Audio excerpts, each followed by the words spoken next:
I awoke in the morning with the face of a pleasant-looking local, looking down at me with a hot, steamy cup of coffee in his hand.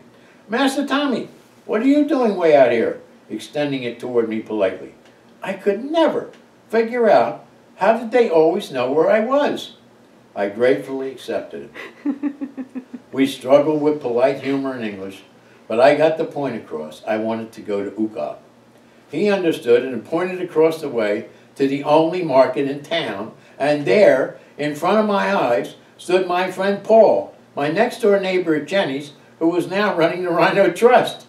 He waved, recognizing my maroon sleeveless bush jacket, which was a standard in Africa. Everybody knew it was made.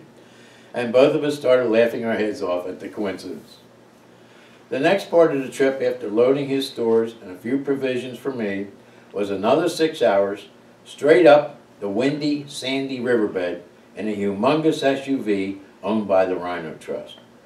Paul was a great tour guide, and he explained the geology, the flora, the fauna as we bumped along. The animals were all out in style to show off their prowess, and he knew the history of every one of them, including the birds. I learned that he had to come to this tiny town once a month for provisions, and today was his day.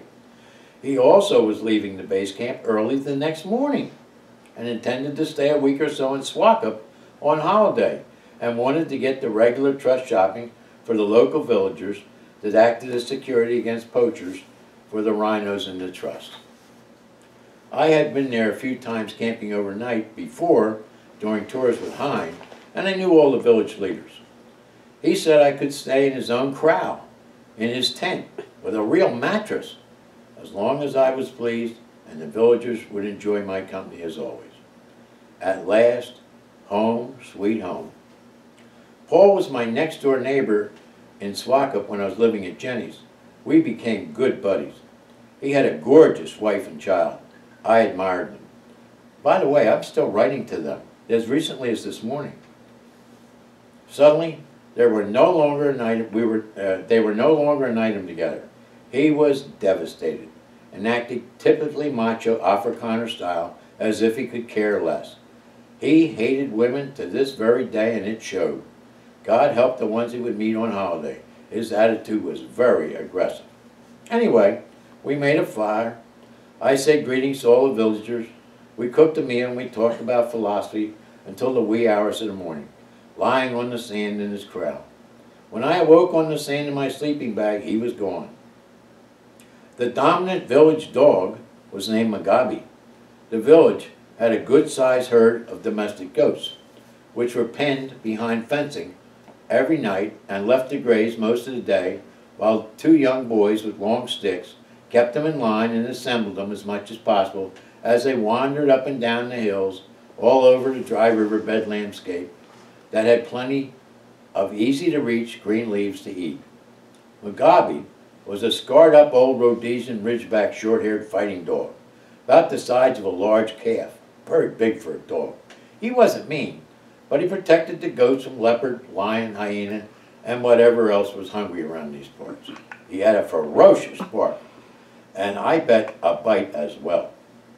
He sniffed me up and down as I left Paul's kraal to find my place of bliss further downstream from the village.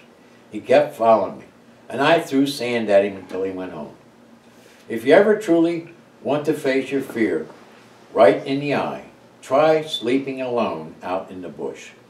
Paul, the leader of the village, and Johannes tried to talk me out of it. They said I would die the first night, and the village would have my blood on its conscience. Johannes said leopards were prowling the area, as well as hyena. He insisted dramatically with hand and facial signals during most of the conversation. It was dry up north, and four-legged animals were in a migration mode, coming down into the valley for green leaves and water. Therefore, Master Tommy, the big teeth, not far behind. I said something stupid about not needing this, caught myself, and shrugged, tearing up. He understood. I left the base camp with my pack and bedroll and trudged downstream to find my perfect spot. After about half an hour, there it was, my mind said. You always know it when you see it. Mine, all mine, my new home. It was lovely. a wall of rock straight up to heaven, a large shade camel thorn tree, plenty of firewood. I built my braai with river stone.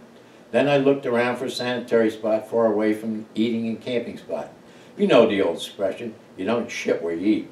That's what it originally meant, before sexual affairs began in both businesses and politics.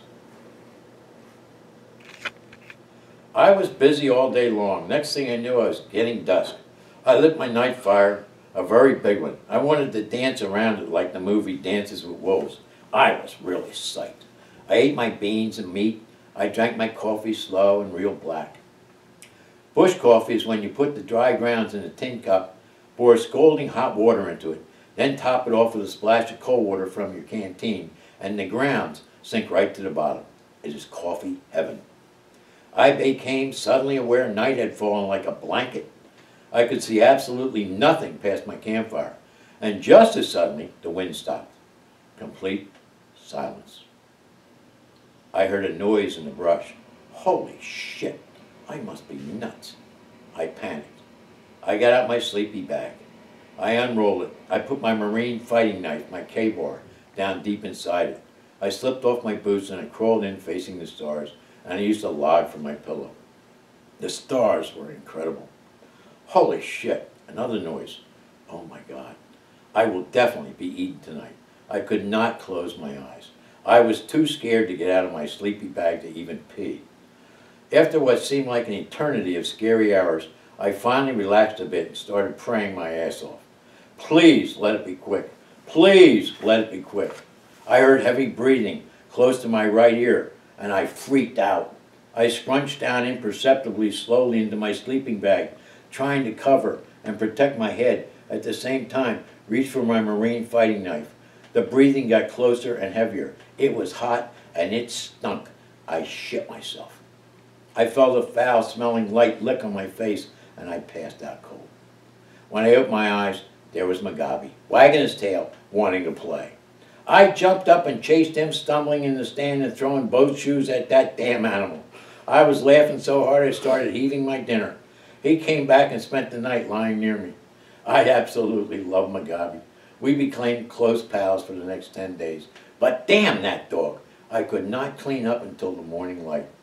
More later about my first day alone.